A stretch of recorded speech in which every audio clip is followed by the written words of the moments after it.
ប្រិយមិត្តស័ព្ទជាទីមេត្រីមិនខ្វល់អ៊ីរ៉ង់ព្រមានថៃនៅតែអនុញ្ញាតឲ្យកប៉ាល់ដឹកទំនិញឆ្លងកាត់ផ្លូវទឹកដ៏គ្រោះថ្នាក់ទោះកប៉ាល់ដឹកទំនិញរបស់ខ្លួនត្រូវរងការវាយប្រហារនៅច្រកសមុទ្រ Hormuz កាលពីដើមសប្តាហ៍ក៏ដោយប៉ុន្តែប្រទេសថៃនៅតែអនុញ្ញាតឲ្យកប៉ាល់របស់ខ្លួនធ្វើដំណើរឆ្លងកាត់នៅតាមឈូងសមុទ្រពាកឈូងសមុទ្រអូម៉ង់និងច្រកសមុទ្រ Hormuz ក៏ប៉ុន្តែចេញការព្រមានជាបន្ទាន់ដែរទៅដល់ក្រុមហ៊ុននាវាចរថៃទាំងអស់ដែលប្រតិបត្តិការនៅទីនោះត្រូវបង្កើននូវការប្រុងប្រយ័ត្នខ្ពស់ចំពោះគ្រាប់មីនអណ្តែតទឹកតាមការចុះផ្សាយរបស់បางកក់ផុសកាលពីថ្ងៃសៅរ៍ទី14ខែមីនាឆ្នាំ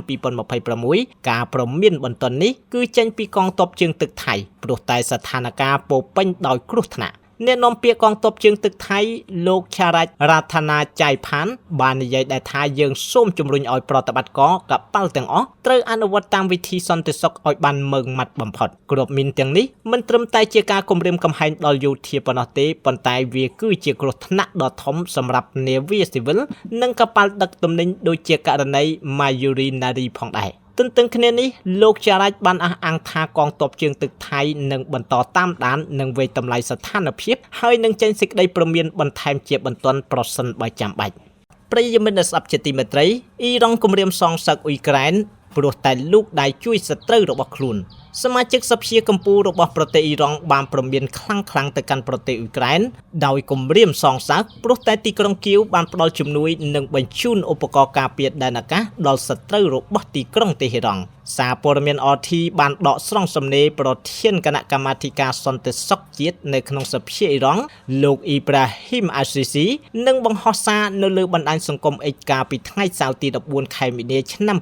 2026ថាអ៊ុយក្រែនបានក្លាយទៅជាដៃគូភាគីនៃជម្លោះដែលបង្កឡើងដោយអាមេរិកនិងអ៊ីស្រាអែលប្រឆាំងទៅនឹងអ៊ីរ៉ង់ហើយលោកអាស៊ីស៊ីបានបញ្ជាក់ថាតាមរយៈការផ្ដល់នៅការគ្រប់គ្រងនៅផ្នែកដ្រូនដល់របបអ៊ីស្រាអែលប្រទេសអ៊ុយក្រែនដែលកំពុងតែបរាជ័យបានចូលរួមនៅក្នុងសង្គ្រាមនេះយ៉ាងពិតប្រាកដហើយនៅក្រោមមាត្រា51នៃធម្មនុញ្ញអង្គការសហប្រជាជាតិវាធ្វើឲ្យទឹកដីទាំងមូលរបស់ខ្លួនក្លាយទៅជាគោលដៅស្របច្បាប់របស់អ៊ីរ៉ង់ការព្រមាននេះបានធ្វើឡើងមួយសប្តាហ៍បន្ទាប់ពីប្រធានាធិបតីអ៊ុយក្រែន Volodymyr Zelensky ទម្លាយថាប្រទេសរបស់លោកបានបញ្ជូនក្រុមជំនាញផ្នែកយោធាទៅកាន់តំបន់មជ្ឈិមបូព៌ាដើម្បីផ្ដល់ប្រឹក្សានិងរៀបចំផែនការទប់ទល់ទៅនឹងការវាយប្រហារដោយមីស៊ីលក៏ដូចជាដ្រូនពីសំណាក់អ៊ីរ៉ង់